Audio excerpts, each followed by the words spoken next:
good game the first half and probably half the second half. What happened after that? Well, you've probably been a bit generous there. I think we've just said in the change room there, it was probably a game of extremes, really. The first half, we were excellent. They did what we asked of them, shape-wise. We went 1-0 up, and then I think the first goal was like bang on 60 minutes, which so for the first 15, again, we'd done exactly what we kind of wanted. And then it was a bit of a sucker punch, really. I said to the lads there, kind of knocked the stuffing out of us a little bit. And then the second goal was quite quickly after, and then after that, you're kind of chasing, and you're against a team who were good at keeping the ball, or they were when they had it. So it's from that point of view, it's quite frustrating to not kind of take that through for the second half. We had spells where we were the better side, and they were obviously a good side, and they took advantage of our lapses. Was it just a lack of concentration on our part?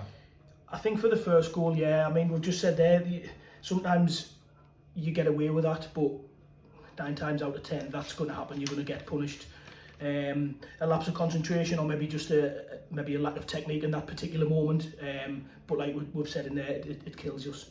And then again, the second goal was, it's a time where you've got to kind of regroup and go, right, that's 1-1, that's fair enough, we've done all the hard work, and then for that to go in like 2 minutes later, it's quite frustrating from our behalf, really. Of the 4 goals, one was a good goal. The others were all of our own making. Would you agree with that? Yeah, a little bit, like I said, and again, Craig's just said in there, it was, I think the first two, was 60 and 62, and then the second 2 was 74 and 79, and it's just frustrating if you take them 2 spells out. Like you said earlier, we sort of not dominated by any means, but we were the better team first half, and then for the first 15, and then it's just kind of the last half an hour, we kind of let ourselves down a little bit, really, from what we normally like and what we normally ask of the lads. We came strong at the end again. Did we change something, or did they sit back? No, we sort of we changed it. We put a couple of different substitutions on, and then we just tweaked the formation slightly. Really, I think by the time we put the second substitution on, I think it was 4-1.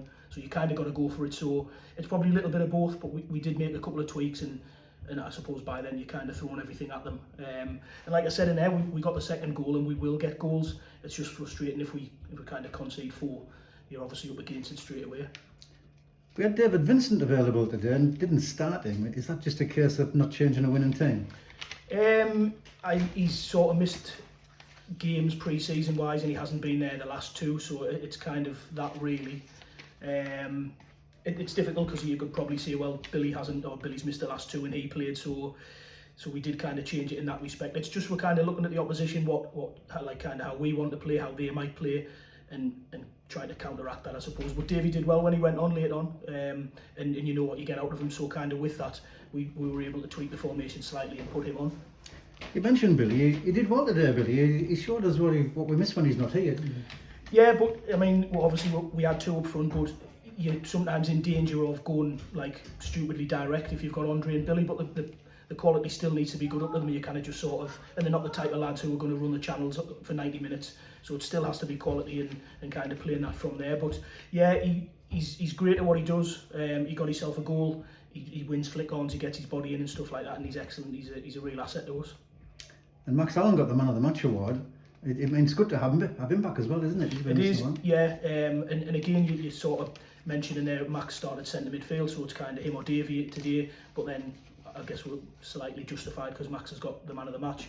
But he reads it well, he does his job well in there. Him and John and Davey, they complement each other well. And like I say, it's disappointing, and with it being the cup, I know you sort of joke on and go, oh, we weren't going to win it anyway. But it's frustrating to kind of, they were there for the taking today. And it's a bit of a kind of message. If we beat them, you sort of get through the next round. I think it would have been Bishop, is that right? We would have played, which would have been a good game, but yeah, never mind. And going back to the other night, Prof, having seen the footage of Aaron's red card, do you think there's any need to appeal, or it was the softest straight red you've ever seen, wasn't it? Soft, yeah, but we've spoke to him. The 3 of us have spoke to him, and he knows what he's done. He's kind of held his hand up, so it's in the past. He's got his 3 games. He'll have to take it on the chin, and we'll kind of adjust, and we'll have to deal with what's coming kind of without him, really. And just on a lighter diplomatic answer. Just on the lighter side, Puff, the manager's still away. Has he flattened your battery again today, calling you? Yeah, I think Craig spoke to him. I was looking out the window there, and I think Craig's been on the phone. I haven't got any messages off him, but I don't know whether he's probably not happy. He's probably been keeping eyes on Twitter. So we'll speak to him the next couple of days. I think he's back Monday. So will he need a bank loan for all these fines, because he's got to show an example, hasn't he? He has. I think that's probably down to Billy. So we'll see how long he's going to get fined for. He's missed 3 games, hasn't he, and maybe a couple of training sessions. So we'll see what we're going to rinse him for.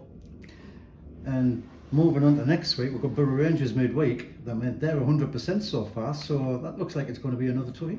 It will be, yeah. And again, I mean, there's, I think, what is the 4 or 5 teams 100% at the top, and you can kind of look at them and go, right, well, some people haven't conceded, we've conceded 1, and that and the other. I know they played Whitley Bay the other day, had a good result, but it's still early in the season. And again, if we sort of do what we did for the first hour, and then continue that into the next half an hour, we'll be all right. And after 2 games, the league table's starting to take shape. And as last season, or as always, it seems to be the club with all the money that are going to be the one to beat. I mean, would you agree that the team at the top of the club at the moment are hot favourites? I don't know. I mean, favourites from who, from where, I don't know. And again, you look at it and you go, well, they've got a decent squad, they've done this, that and the other. But they still have to put a team out, they still have to beat other teams. And there's teams who will take points off everybody.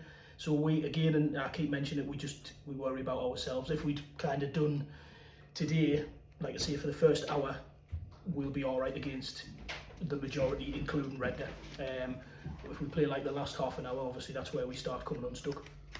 Thank you very much for that. Cheers, Wilf. Thank you. Fun looking at that.